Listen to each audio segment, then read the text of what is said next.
says, kill that guy. They take the house, they build your corpse into this house, and then the villager detonates it. Well, New Leaf is terrifying. New Leaf's terrifying, Animal Crossing is terrifying, the villager is terrifying, and they did it perfectly in Smash. Well, of course they're gonna do it perfectly. Wait, hey. Well, at least you got the part that that the villager kills people in Smash Yes. Brothers.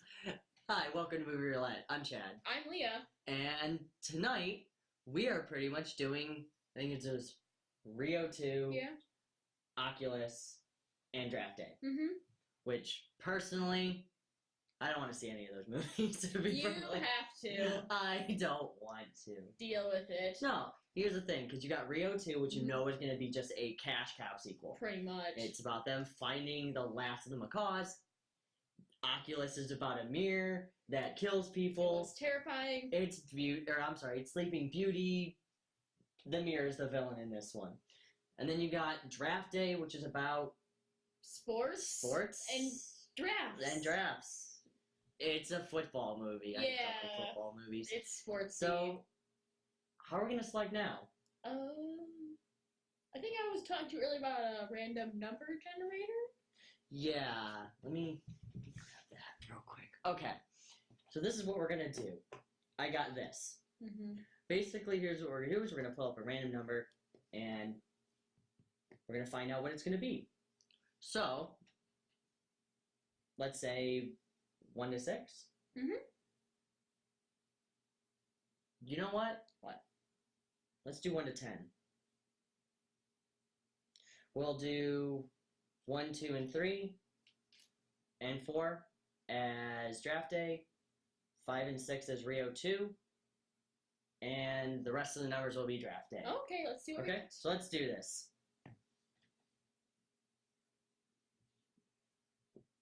We got Rio 2. Well, I guess let's go. Let's go. We'll be back. This little boy and this little girl, their mother and father too. They all have an urge, and oh, what an urge for something to munch and chew. Choo-choo. Now these are just swell, and this rings the bell. The popcorn is crispy and hot. Then others again have a terrible yen for a drink, then hits the spot. Go, go. So if you want candy, the lobby is handy. A counter with sweets and a crew.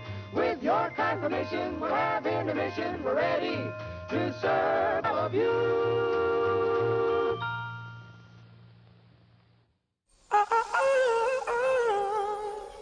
So that's what a blue macaw's supposed to look like?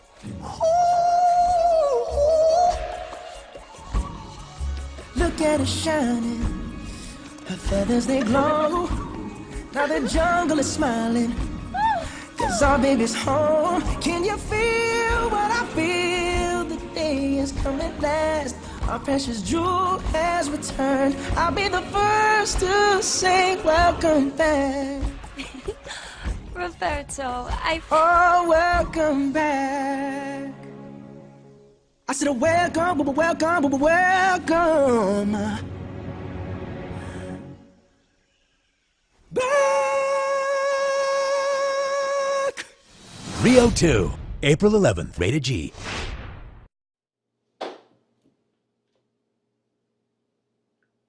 Welcome back to Movie Roulette. I'm Chad. I'm Leah. And that was Rio 2. And remember when I said that it was a money-making cash cow? Yeah. That's exactly what this movie was.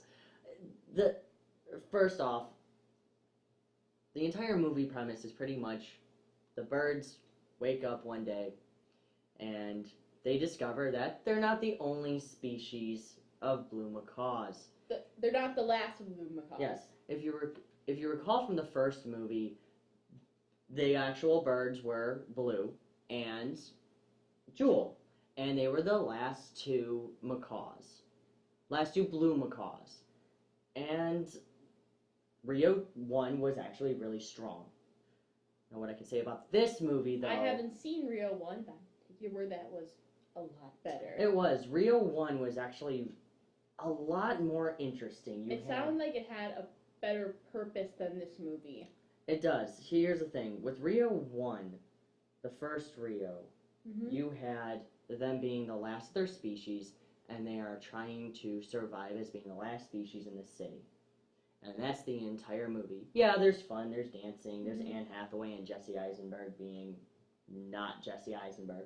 But you had your typical romance, boy meets girl, love story. And it was cool. Like, it was a fun movie, except they stole the plot from Disney, but Disney Pixar. We're not going into that. With Rio 2, you actually had a giant, if somebody threw up on a canvas, rubbed their finger around in the paint, and said, this is a story. And then said, oh, I forgot, we have to save the rainforest. Yes. So the whole entire movie starts out with the birds going, hey, we wake up, we find out that we're not the only species, and that's it.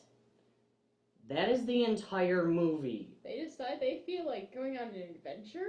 And that adventure takes, I'd say we were sitting there for maybe about 2 minutes. They traveled by map. They found them in about 30 seconds, and the rest of the movie was them doing nothing.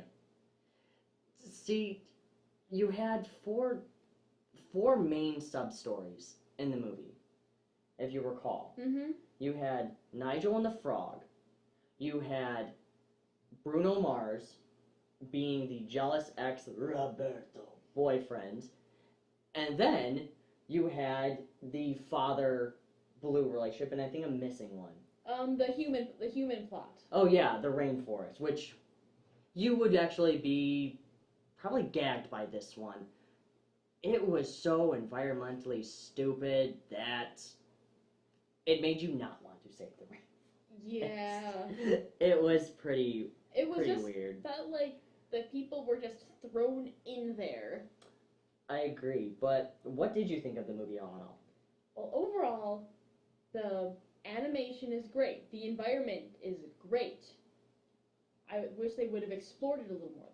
Yeah, I actually agree wholeheartedly with you. Like we were talking about actually in the theater, the music was fantastic. I kid you not. The actual music was probably the best part of the film. Oh, it was wonderful. I mean, you have Bruno Mars in there. Yes, who was fun. I'm sorry, he had fun with this movie. He just seems like he was upbeat about it. He was over the top. He was fantastic. He was that attractive guy, bird thing.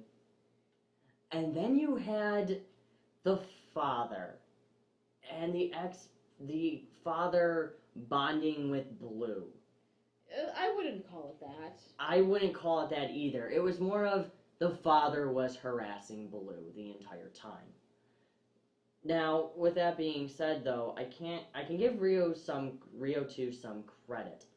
I can give it to basically it being a very fun movie to look at and a very good soundtrack, like I was saying.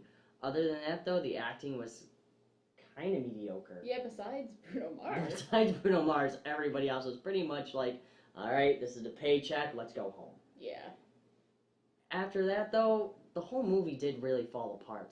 Rio 2 pretty much went from being your, hey, we found the actual people, hey, we're going to be the jealous ex-boyfriend, hey, save the rainforest. Yeah, and none of that really went anywhere. It didn't. It kind of poof. It didn't, like we were saying, it didn't go anywhere. But actually, speaking of that, what would you change about this movie, make it better? Oh, the entire movie. I'm not gonna lie, this entire movie should have been a basic.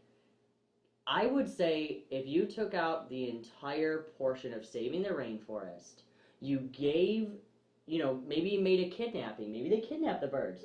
Some evil organization said, birds! Kidnap birds, throw them into the rainforest. That would make sense. They're rare. Yeah, maybe. They're valuable. Yeah, have an extreme environmental type thing, You are holding these birds in captivity, they're rare, they need to survive, and then they die at the end.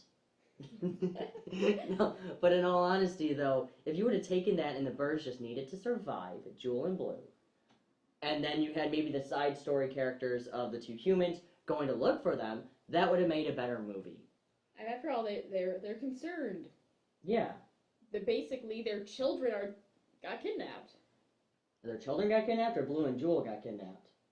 They're technically their pets, and they would have kids. Oh, okay, so they don't have kids first. Yeah. Okay, I would agree with that. Actually, let's make it a Taken movie instead. Let's make it where the kids are kidnapped, and then Blue and Jewel have to go find them. No, actually, I would change it completely differently. Oh, how? I would keep the movie as is, completely take out all the people, and focus just on the birds, because they're good with the birds. So just them surviving, finding the actual finding the actual nest. So using the environment more. The rainforest is colorful, and you can make it a little weird. People will allow that. I can stand behind that. If you actually took it out where the movie is entirely just fun. You know, you make it not a actual general plot, but you have them maybe find the actual birds in the beginning of the movie, and then that's it. And also use Bruno Mars. He's there. Yes. Use Bruno Mars. He was amazing. He sang in auto-tune. You had an auto-tune singing bird, and it was fantastic. And nobody questioned it. Nope. So, I guess I could say, as much as I didn't really like this movie, I would have to give it a C. And the only reason why I would be giving it a C is because it was colorful, the soundtrack kept you paying attention, but everything else was kind of weak. But, all in all, though, I think a C would probably be the best for me. And one of the reasons why I would bring up is that the movie is completely aimed towards kids. Completely. There's not a lot of adult-oriented stuff to keep an actual grown, man or woman or the camera guy interested. There's no actual oomph to it, I guess I could say. See, I'm actually going to give it a C minus. For some of the reasons you said, it's colorful, it's great, but the plot falls a little flat. But say, to a younger viewer, they may just get into the singing and they're not going to notice the plot as much as we're going to notice the plot. Right, exactly. So I think a C would be good. Maybe just a C and a C minus for kids. Yeah. But maybe for adults, I'd probably say a very hard D, borderline F. Maybe. Because if you're going in there for a very rich story and very interesting characters, you're missing the ball. I actually agree with you completely. An adult is going to see through this kind of thing. Yep, I agree. So, all in all, though, I would definitely heavily recommend not seeing Rio in theaters, but I would definitely maybe rent it for your kids, maybe to sit down and shut up. But, or maybe you need something to do and you have the kids with you, Rio 2 is a good option. Yeah, so, all in all, though, we'll see you next week. I'm Chad. I'm Leah. And this is Movie Roulette.